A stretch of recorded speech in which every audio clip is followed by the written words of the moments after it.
अचानक शाम को 5:15 ऐसा लगा कि ज्ञानवापी पर फैसला आ गया है। ऐसा लगा कि 5 दिन के सर्वे में पूरा हो जाएगा। 5:30 बजे तक फैसला फिर रुक गया। क्यों? हाईकोर्ट ने पूछा कि 31 जुलाई तक सर्वे क्या पूरा हो पाएगा। एएसआई ने हलफनामा भी दे दिया। यह भी कह दिया ढांचे को नुकसान नहीं होगा, साइंटिफिक तरीके से सर्वे पूरा होगा। फिर मुस्लिम पक्ष ने अचानक 2 दिन का वक्त क्यों मांगा? जो फैसला आज होते होते रुका, कल इस पर एक बार फिर दोपहर 3:30 बजे सुनवाई होगी।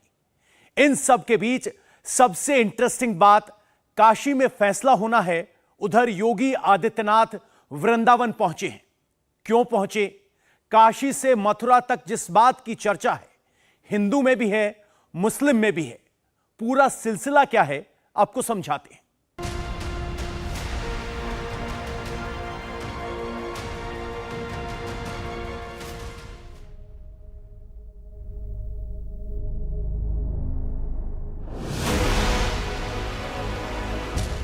क्या ज्ञानवापी की खुदाई जरूरी है?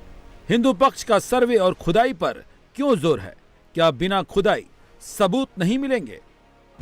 हिंदू पक्ष ज्ञानवापी मस्जिद की खुदाई पर इसलिए जोर दे रहा है क्योंकि उनका दावा है कि 1669 में जब औरंगजेब ने ज्ञानवापी मंदिर को तुड़वाकर मस्जिद बनवाई थी, तब मंदिर का मलबा हटाए बिना ही उसके ऊपर मस्जिद का निर्माण कर दिया गया था। और अभी भी मस्जिद के नीचे कई ऐसे मंदिर के अवशेष मौजूद है।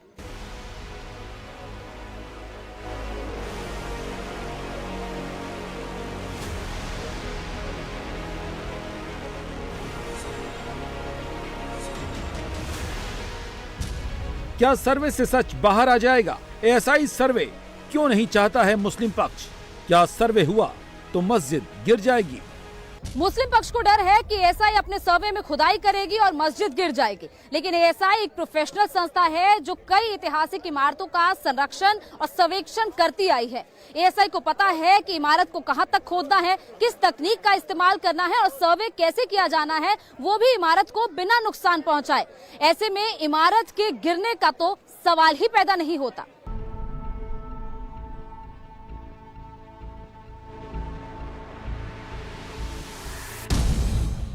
एएसआई को पार्टी क्यों बनाना चाहता है मुस्लिम पक्ष? मसला ज्ञानवापी का, लेकिन राम जन्मभूमि के एएसआई सर्वे का जिक्र क्यों? चीफ जस्टिस ने ज्ञानवापी के नक्शे में क्या देखा? वाराणसी की जिला अदालत ने ज्ञानवापी परिसर के एएसआई सर्वे का आदेश दिया। अब आखिर ये एएसआई सर्वे कहां पर होगा? ज्ञानवापी परिसर में कौन कौन सी जगह हैं, कौन कौन से इलाके हैं जिनका एएसआई सर्वे का आदेश है? इलाहाबाद हाईकोर्ट के चीफ जस्टिस ये सब बातें जानना चाहते थे। हिंदू पक्ष अपने साथ वहां का इलाके का पूरा नक्शा लेकर आया था।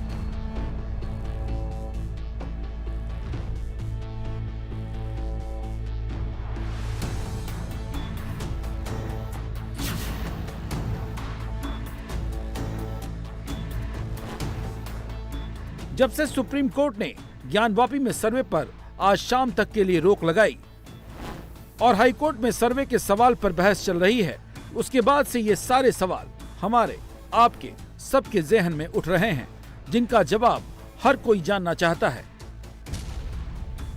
कल करीब 1 घंटा, आज करीब 4.5 घंटे की सुनवाई के बाद हाईकोर्ट ने कुछ बातें कही। एएसआई से एफिडेविट फाइल करने को कहा। एफिडेविट पढ़वाया गया।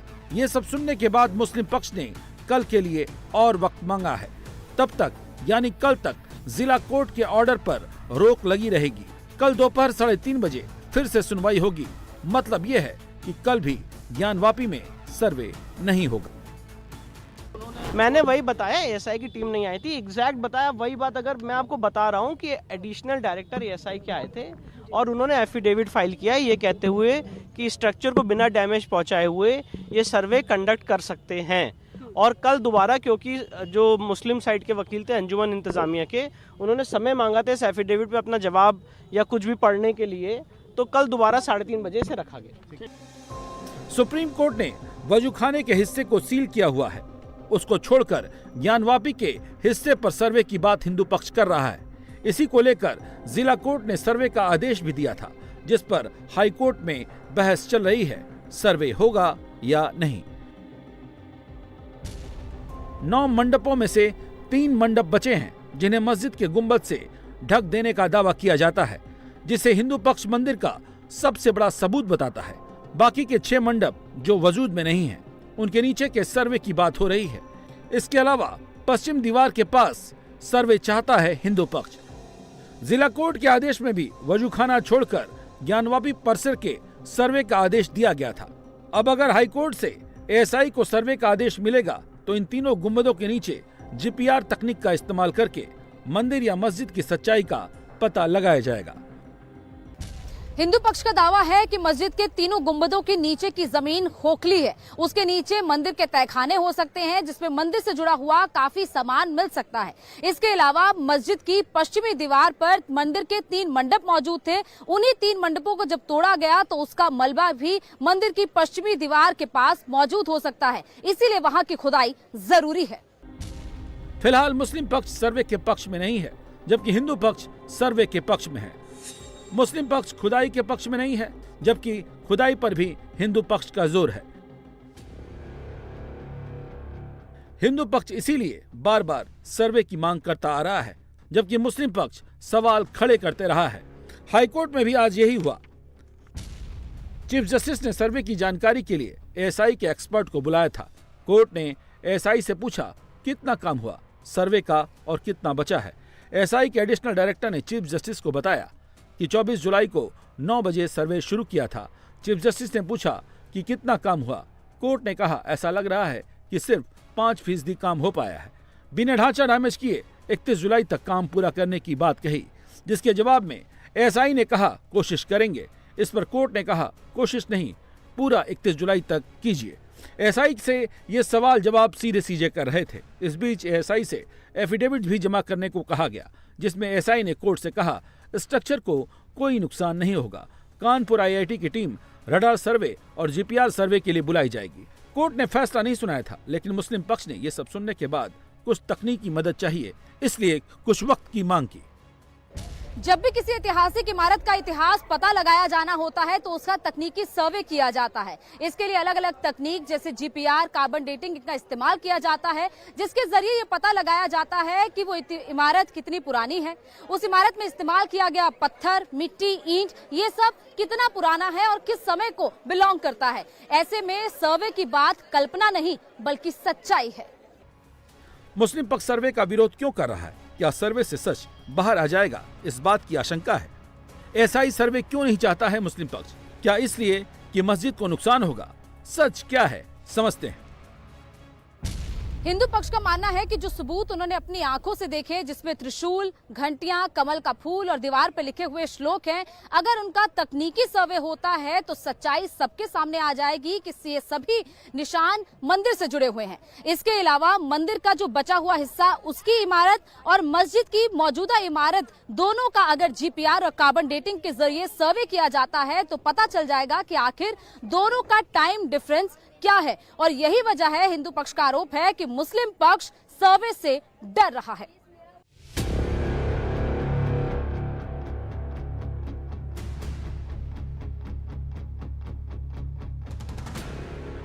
ग्राउंड पेनिट्रेटिंग रडार, जिसे जीपीआर कहते हैं, इस तकनीक से कई मंदिरों के इतिहास का पता लगाया गया है और यही तकनीक राम मंदिर के सर्वे में भी इस्तेमाल की गई।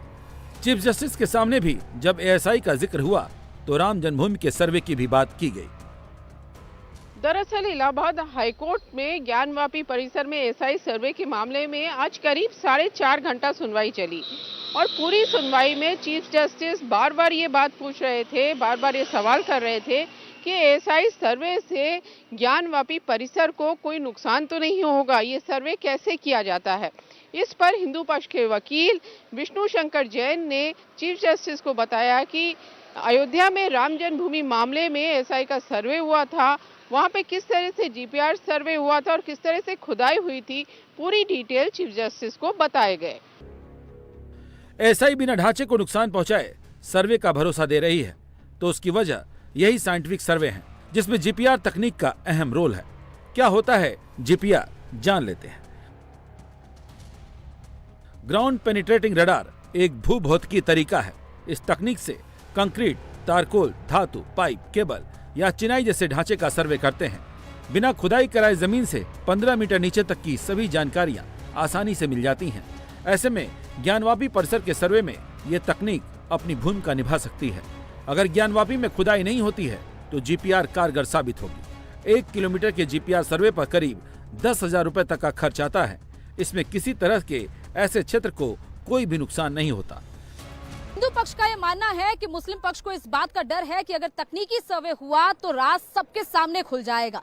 मस्जिद की दीवारों पर जो श्लोक और चिन्ह हैं वो मंदिर से जुड़े हुए हैं, ये सबको पता चल जाएगा। साथ ही मस्जिद के तहखानों में मंदिर से जुड़े हुए कई राज दफन है जो अपनी सच्चाई सबके सामने खुद बयां करेंगे। मस्जिद की पश्चिमी दीवार चीख चीख कर सबको ये बताएगी कि उसके ऊपर जो कलाकृति है वो मस्जिद की नहीं बल्कि मंदिर से जुड़ी हुई है। इसके साथ ही मस्जिद के गुंबद का अंदर वाला हिस्सा मंदिर के मंडप के हिस्से जैसा है, ये सबको पता चल जाए। एफिडेविट में एएसआई ने बिना ढांचे के नुकसान उठाए सर्वे की बात इसी तकनीक को लेकर कही है। उसके बाद भी मुस्लिम पक्ष एएसआई सर्वे के लिए राजी नहीं है। मुस्लिम पक्ष अड़ा है, एएसआई इस मामले में पार्टी क्यों नहीं है। मुस्लिम पक्ष ऐसा क्यों कह रहा है, क्यों नहीं एएसआई पर विश्वास कर रहा है, सुनते हैं।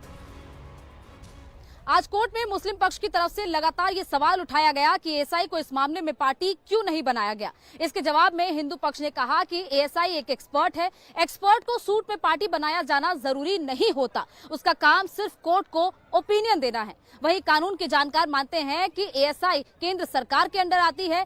केंद्र सरकार को अगर पार्टी बनाया जाता है तो एएसआई को पार्टी बनाया जाना जरूरी नहीं होता। वहीं इस मामले में यूपी सरकार को पार्टी बनाया गया है और अगर कोर्ट चाहे तो इस मामले में एएसआई को बाद में भी पार्टी बना सकता है।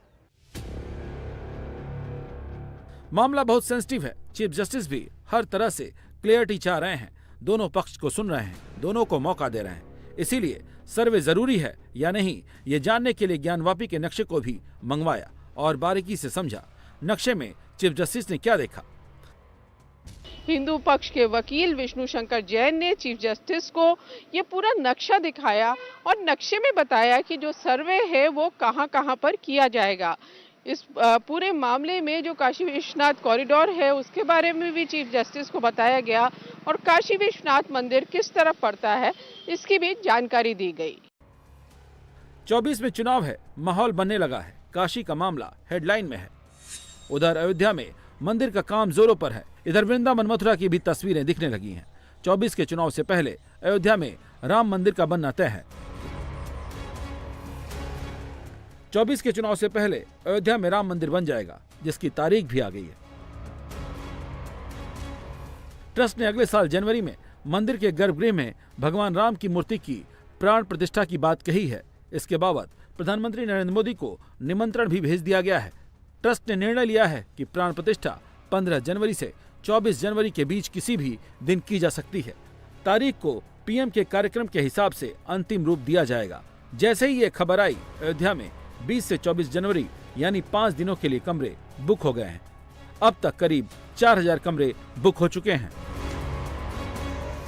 आज एक और तस्वीर सामने, जब योगी आदित्यनाथ वृंदावन पहुंचे। लगातार अयोध्या काशी योगी आ रहे हैं।